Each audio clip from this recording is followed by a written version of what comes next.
welcome you back to the Paladins Minor League. Smooth jazz in the intro. Oh, yeah. As we get ready for our fourth match, we're going to dial it up just a little bit. Hype unit certainly bring in as we open up North America, and as we put an end cap to North America, Sanguine versus Exile. And this is, kind of the opposite. You get a 1 versus 4 matchup in Hype versus 5 stack. Now you get Sanguine versus Exile, a 2 versus 3. Still one that Sanguine will be favored in if you're just looking at the history of the matchup between these two teams. I did catch that, and it was Exile kind of being on the upswing here more recently. And I expect a good performance out of them today. I think they've made some changes, some culture things on the backside have started to be on the upswing a little bit for Exile. But in general, you look at the Sanguine team, a team that went to MSI, performed relatively well at MSI, and have had some stumbles throughout the first part of this PML split. But I look for them to have a good set today. I'm very excited to see, as you said, the roster changes have kind of been the big thorn in the side of what's going on here. So will it kind of settle down? And then, of course, against the Paladins Premier League players that have taken a step over here, seeing what's going to go on with Vayne and everybody. So eager to kind of catch this one out. Any predictions for what we're going to see? Champion-wise or score-wise in the set? Well, I kind of just tossed the open question to you. Okay. So let's say map-wise. Bizarre. How bizarre? No, everyone bans out Bizarre. I don't know if we'll end up seeing Bizarre this time. We'll see if we're going to get to see Bizarre. I'm saying it's banned. That's my bold prediction. Shadow Desert and Stone Keep will be our first bans. We'll see if Bizarre and Fish Market make it, and it will be Fish Market, but Ascension Peak. I'm so off.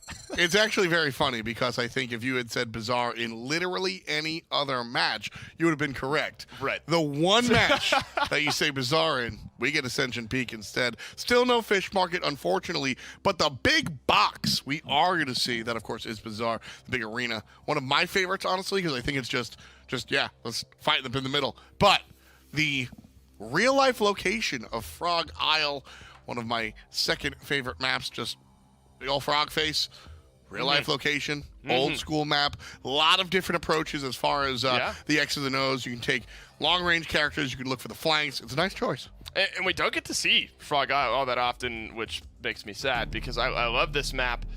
Again, maybe it's because I love snipers and watching them play. At least one of them being banned out here. So I want to see Exile ban both and just say, we don't like Dave. That would ultimately be a dig at me, I think. Totally regardless of competitive nature of those bans. So now we're actually at an interesting spot moving through these picks and bans where one sniper is left available. So Sanguine have to choose if they want to reach maybe a little bit, pick that sniper a little earlier than they would like to, or if either of these teams have maybe prepared for a map without a sniper on their side. Sanguine looking like they're going to say yes. Looks like they're going to grab the Kinessa. So Exile may be feeling comfortable with that. Maybe almost baiting Sanguine into picking that Kinessa. Depends on what Exile pick up here, though. Absolutely. No. This is Exile. Exile have planned on Sanguine getting Kinessa, and if they don't pick the characters that you agree with, that means they're just doing it wrong. Yeah. If you're going to ban one of the snipers, there's only 2 in the game. If you're going to ban one of them and not first pick them, you are cordially inviting your opponent to go ahead and take the sniper because you know exactly how to deal with it. Evie and Barrack, I said it before, Evie, she got her license to kill off of killing snipers. That's why she's here. Exile, we're ready and waiting for the Kinessa choice across the way. And in my opinion, it's a great pickup. It depends where Evie is able to play in this. If it's kind of, soaring high up above the trees, because every once in a while you'll see times where an Evie will dive in and a sniper will just return fire. I think actually banning out the Strix. Strix is a much more, I can quick scope you, swap to my pistol, completely burn you down, whereas Kinessa needs a little bit more time to charge up those shots. So I think Strix is scarier for an Evie to play into. This is maybe a little bit more in Evie's favor, especially with the Genos behind it. Leon maybe poking out a little bit of damage as well. Exactly. Hit your shots. That's all I got to say. That's what it's coming down to, Exile. I love this because I love sitting on the brain throne. You know, I love being the guy that goes, I have dictated how this picks and bans have gone. This draft is my domain, and that's exactly what Exile have said. Now, how it works on the battlefield is different, but I think Exile got what they wanted. The opponents have what Exile want their opponents to have. Can Sanguine overcome this and take the game? That's the question we ask, and the question we ask it to the people. It's Fawn, and it's Kresnik. That's correct. And I'm actually curious as to what your answer is to that question. What question? Oh, that Tom was literally just asking. The one that I literally just forgot because he was talking like for a few seconds, and then it literally just went out my brain. I was gonna let you take that one. I'll be honest, I was putting my headset on and getting myself set up. We are here on front, guy. I was gonna say, guys, can Sanguine overcome the draft? Is the question. Thank you and goodbye.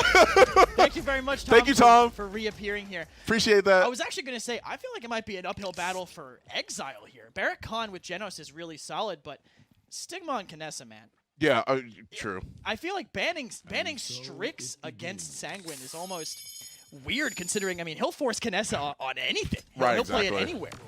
It's literally like, I don't want to say it like this, but I'm going to put it out this way, is that it's sort of like setting yourself up for failure, because you know how much of a prominent player is, like how much of a prominent player Stigma is on Kinessa. You give him that option, and then immediately after that, like, you just get rid of your only other supposed, not counter, but a position, like another character, Strix, who will be able to duel Kinessa one-on-one easily. Because you see the Leon already in the back. You see Stigma just currently got a headshot. Now he gets one on the Barrack thanks to his round head, his very big head. He's able to do that, and he's just sitting back. He's sitting pretty.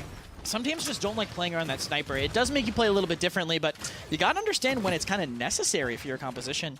Right now, they're kind of just getting zoned out. Having the superior point tank with a good pocket healer and the Kinessa does give Sanguine, I think, a pretty big edge. Poison getting pushed out by Dintic, though, getting the first pick onto him means they can start taking the point. Sanguine have to back up if they want a chance to refight this. Yeah, immediately. I mean, Dintic getting that first pick is going to be huge. 96% already for Sanguine. Exile already being the more aggressive in this case. They were getting held off pretty hard, as you currently can see that. Obviously, 96%.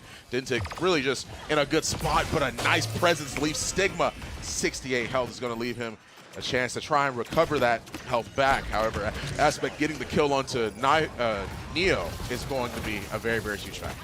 Yeah, the kill over there kind of opens up the danger side a lot, but Stigma is still free in main through time and space, does not connect on anything, but Exile finds 2 on the point. Stigma kind of has to feed in for this, and no matter how big Barrack's head is, Stigma won't be able to find a kill with that much HP on his body. Yeah, that's entirely true. We already see the overtime timer is going down. They aren't really going to be able to make it back. The slash lines aren't too crazy yet, of course, 1 and 2.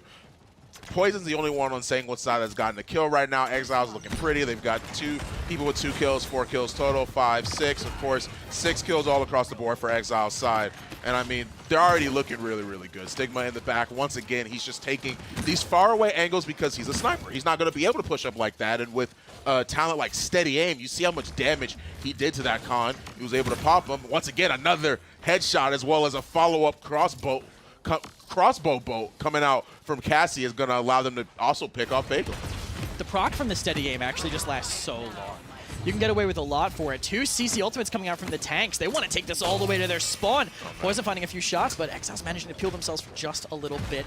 Assert Dominance letting them stay here and assert their dominance, but looks like they're going to have to get out. Ice Storm barely stopping them. Yeah, I mean, the Ice Storm definitely stops that shoulder bash in that case. Bagel and Poison managing to trade out 1 for 1. Poison gets Bagel, and Bagel ends up getting the Inara in that case. However, the thing is that Stigma catching Dintic. Now it's going to be a matter of Exile really just trying to force them back up. We see Stigma come out again with the scope, gets the damage. He's looking at Khan once again to make sure that he stays in his place. He does not peek against Stigma in this case, and more specifically, Kinessa. Don't want to give her that opportunity. Crossbow bolts coming out from Cassie as well. Going to land a couple shots here and there, but at the same time, Bagel's going to be the one to go down. No tank slowing down the left side here, so Sanguine going very aggressive. Asdif is just a little bit too far back to stop Neo and Poison. Neo has to back up. Now Poison's still staying there, though. He can kind of abuse that corner to shoulder peek for just a little bit longer.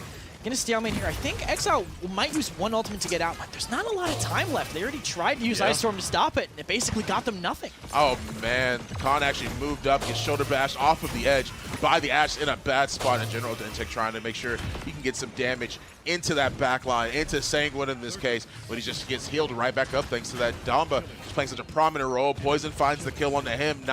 Neo finds the kill onto Ancient as well. 2 kills for them. Exile has not been able to leave their spawn. The only time we've seen them, at least in an even crowd. My goodness, Stigma. This is why you don't. That's why it's weird to ban Strix, and then you let Stigma get Kinessa. But did you see that? Well, he did keep putting his shield down. That's what I was going to say. I'm like, you're standing at a sniper sideline.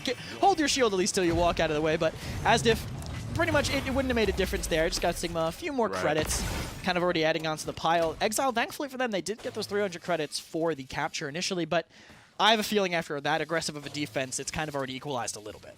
Yeah, I mean, we already see Poison and Stigma. These two are leading tops of the damage charge. They're also leading kills throughout the entire game and also on their team, 5-1 and 5-2. But the differential is in the assists. 3 assists for Stigma, 5 for Poison. Now, once again, of course, they are top of the damage charge as DPSs. That's what you want to see. 15 seconds left, of course, before they actually move out of spawn.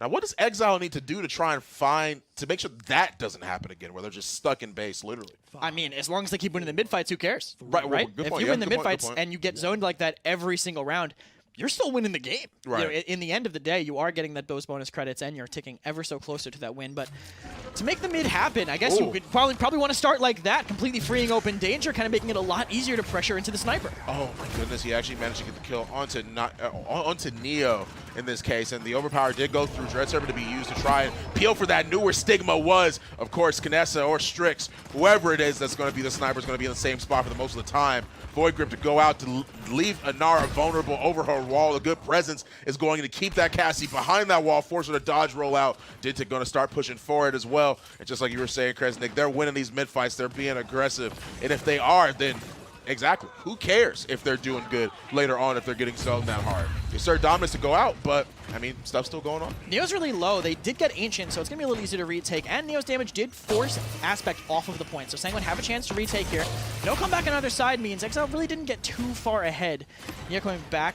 Losing Asdiff is going to make things really rough for Exile, and Dintic and Bagel immediately following after is going to make it even harder. So Sanguine going to get forward, try to get some dismounts here. They do have the Dome Shield if Ancient does manage to get through, but Poison already knows what the priority is. Going to lay down the fire specifically onto him. Disengage a little bit. No ults up for them, but want to see if they can find a way in and use this Dome Shield to maintain objective control. You already see them pushing up to try and get a zone. Of course, Poison backed off because they were already respawning. Disengage Bolt to make sure she can keep that con away from her in this case. Just got one shot in. Stigma getting the kill onto Dintic, but really what you need to look at here is the fact that Dome Shield is now on the point, trying to zone out that Inara, trying to make sure they stay on it, stay alive in this case. They get the kill onto Vayne. Aspect just going around pretty much healing and void gripping where he's literally needed. He's definitely being extremely active on this Genos right here. You already see him once again rotating around, making sure he's able to deliver these heals to as many people as possible. But you already heard the Headhunter being popped for Stigma. Disengage bow off the side. Neo gets a kill. Poison gets 2. Now 4 are down. The rest of Exile are currently respawning with Genos having to back all the way up. Asif's trying to find Nemo. He's just spending so much time in the ocean, constantly getting knocked off of this map. Aspect actually almost managed to build another through time and space in the time that he had during that round. Staying alive, putting out a lot of healing was really good for them, but Stigma just constantly firing off. Made it so hard for Dintic to do anything, really. Yeah. He wanted to just get that objective touch and wormhole out, but Stigma reacting so fast, he couldn't even blink back out. That takes a second, less than a second. So great by Sanguine. I think that kind of turned it, denying that easy overtime. And now Sanguine getting very aggressive, kind of playing off of Stigma. I actually wanted to point out something in his build. He's running a card that gives you 1 ammo back when you hit a fully charged shot. Should be running that far left. Open Season 1, you get infinite ammo with that, as long as you keep hitting fully charged shots. He just double headshot Ancient with 1 bullet, and still has a bullet. You can keep that momentum going if you run that card like that. Right, exactly. But of course, the presence of mind as well as the skill you have to be able to hit shots like that all the time. Lightman does come through, gets the kill on the Poison. Poison already killed Dintic, but Bagel goes down thanks to Neo. Right now, he's waiting around this corner. The payload is pushing in, but they got a minute 20 left, so they're still sitting pretty. They can still relax for a little bit. Yeah, the Fear coming in actually managed to catch Asdiff, so defense is going to be a little bit harder for them. Playing on the turret up top is Ancient, not going to keep him alive for too long. Healing Station, not enough when the turret goes down that quickly. And with Stigma here relatively uncontested, if they could just focus down the back lines, I don't know if they're going to be able to do anything about this offense from Sanguine. Right, exactly. Barrick moves away from high ground and into just trying to use the fail-safe boost to make sure he can get around to that point, cause a contest, but it's not going to be enough. Of course, Poison getting the kill on the Ancient, being one of the only ones that was really just around the point. Getting that kill obviously cleans him up in this case, and because of that, they're able to push it in. Now Sanguine's looking 3-1 right now. Quick turn from the start. I mean, even with that overpower going against them right at the beginning, they managed to turn it around. I think it was really good by Neo, managing to make it through with barely any HP. Knew that he didn't have to wait any longer. Maybe if he had thought he had to land on the point, he might have baited it a little bit longer, took a couple more steps, and not have landed his assert dominance. So good on him for using it that early, even though he didn't contest. Forced Aspect off, bullied them a little bit, turned them away, and then they just completely opened up that danger side. Props to Aspect, undying so far, but everyone else on Exile, basically 8 deaths for everyone.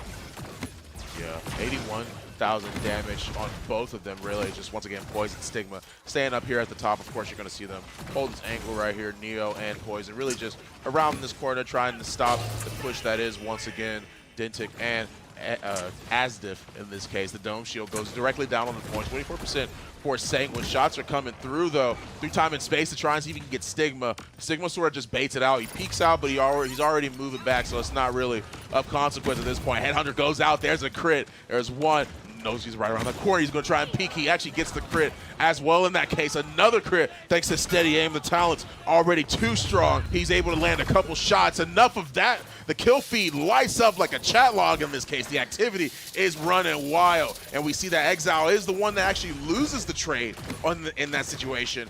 Khan's trying to make it back to the point, but I don't think he is. Not with a good disengaged bolt like that. Disengage. The knockback, so kind of undervalued, I think, in some situations. You don't think about the knockback from it. You're just like, oh, that's the mark button. I press that button to do big game to you. Right. But disengage on maps like that, where you can find those environmental kills, where you can just stop people from getting touches, you don't think